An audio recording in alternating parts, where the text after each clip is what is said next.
ఆశించుము యేసు పాదములను ఆశించుము ప్రభు యేసు పాదములను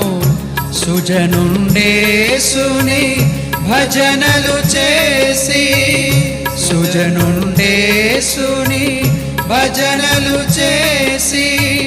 నిరతం